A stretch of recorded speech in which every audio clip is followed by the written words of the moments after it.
Help support our coverage through Amazon Prime.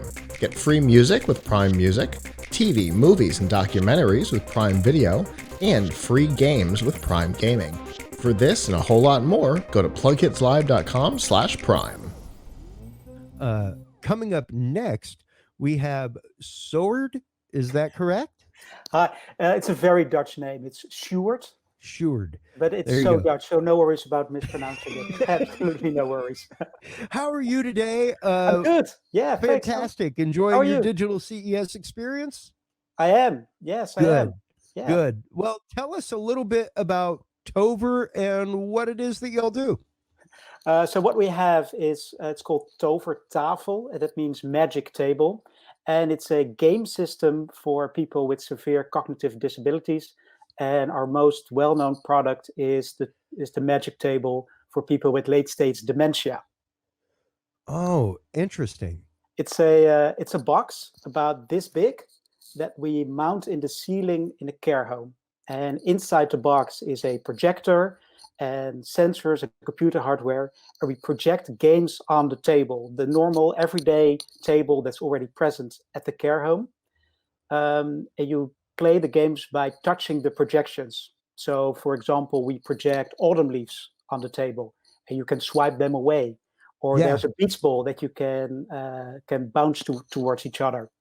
Okay. And I've seen installations like this at numerous places. Like I travel a lot. I've seen them in airports, in children's play areas, that kind of stuff. Yeah. You see them in malls all over the country, just like by the entrance as you walk in, where it's like, why is it? Whoa! It's like I'm walking on water, and there are ripples going on. Exactly. And yeah, like I work SAP Sapphire every year, and they had a big installation like that a year or so ago, where it was like LCD panels that you were walking on and were interacting with you as you did it with visual mapping. And the technologies that you guys use to accomplish this with digital mapping, things like that, what are y'all used? I don't want you to give away anything proprietary, of course. Of course not. But what kind of technologies are y'all leveraging to help make this happen? Well, the technology itself is not really that new or that advanced. What is so amazing, if I can say myself, about our product is how we've designed the actual games, because we're focusing on people with late-stage dementia. And these are people that lose the ability to activate themselves. These are people who live in care homes. If they don't get any stimulus from somebody, they will just sit in their chair and do nothing. And they will get bored, and they will get depressed, and they can even get apathy. Apathy is the total lack of feeling and emotions, and it's actually the #1 cause of death amongst these people. And what we do is our games are designed in such a way that you only have to use those parts of your brains that won't get damaged by Alzheimer's. So that's how we know how we can reach people, even in the last stage of their dementia journey, the last phase of their lives. We can reach to them, we can activate them again, and we can get them out of apathy, and we improve their quality of life. Wow. And like you were saying, the apathy is where things really come to an issue when you're talking about elderly, the lack of interaction, and the motivation to do something. Yeah, definitely. And especially now in these COVID times, it's harder and harder for care personnel to activate the residents of their care facility. So yeah, that's where we come in. Now, how long have you guys been out there? What are your use cases right now? Are y'all out in facilities as we speak? Yeah, the company started 5 years ago, or 6 years ago already. We are now active in 12 countries, and over 5,000 care homes are using our product right now. And we just launched in North America. It's not the official launch yet. That's in springtime, but care homes can now place a pre-order so that they can be assured that they will be the very first in North America with the Magic Table. That is incredible. Now, what is the size factor of this table? What is the like operating distance, things like that? Well, the box itself, it's I'm so sorry. I'm not very good in inches. I'm so sorry. That's okay. Centimeters is fine. Oh, wonderful. Bigger than a bread box. It's Yeah. I think it's about the size of a bread box. Yeah. Okay. And it comes with a ceiling mount, so you just mount it in the ceiling, just above the dining room table. And it doesn't really matter the height of your ceiling or the size of your table, because the projection field itself, it's adjustable to the size of your table. And there's a nice projector inside with a wide angle lens inside, so you can cover probably any kind of table surface from any normal ceiling height. Okay. So about the size of a standard office projector, nothing crazy. Yeah, a bit bigger, because there's a casing around it and everything, but not that much. Yeah. And is it something that has to be connected to a computer, or is it all one proprietary device? Yeah, everything is inside the device. Wow. Yeah. That is pretty incredible, because I know a lot of the systems have to be wired to other things, other places. You've got one sensor that's going to the computer, then another that's going to the projection system. Yeah, no, we try to make this as, and I mean this with all respects, but to make it as care home friendly as possible, so that all the care workers, but also if family members come visit their loved ones, they can just get the remote, just switch it on and have a go.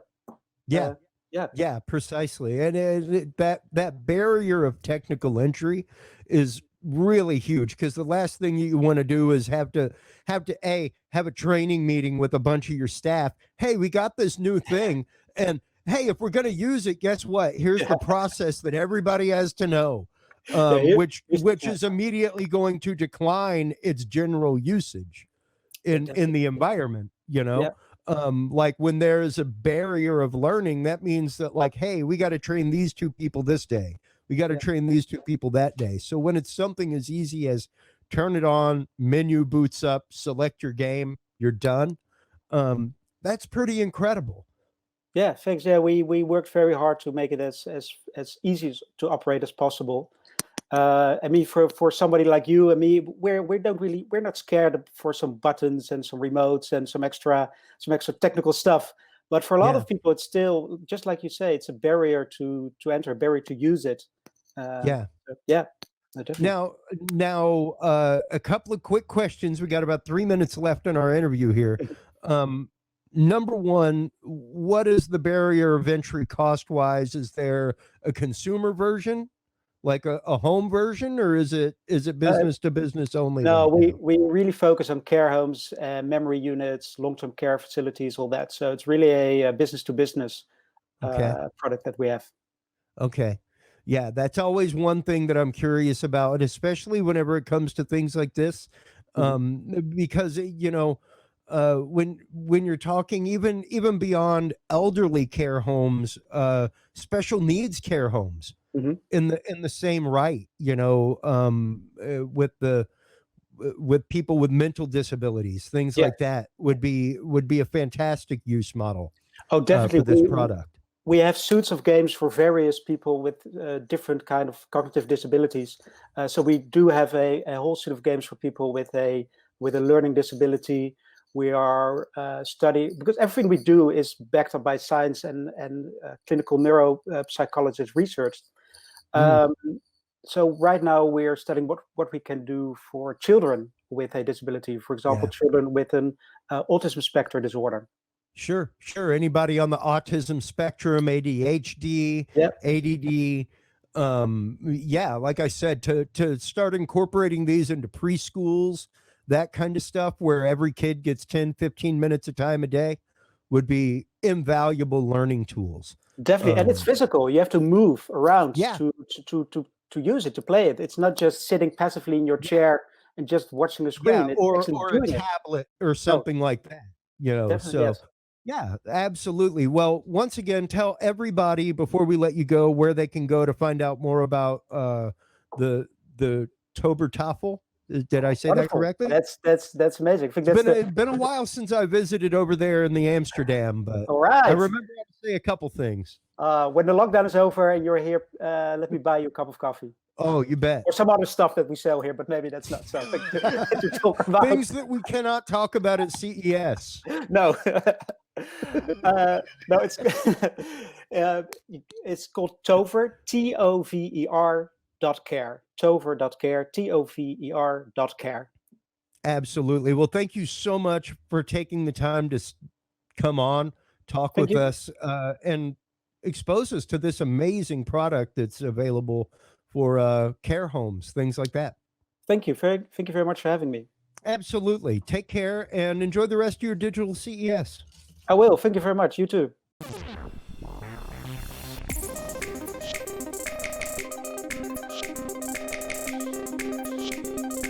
I hope you enjoyed that interview, and if you did, make sure you check out some of the more than 100 interviews we conducted during the virtual CES 2021 coverage. And of course, subscribe here on YouTube, hit the notification bell to learn when we post new content and when we go live.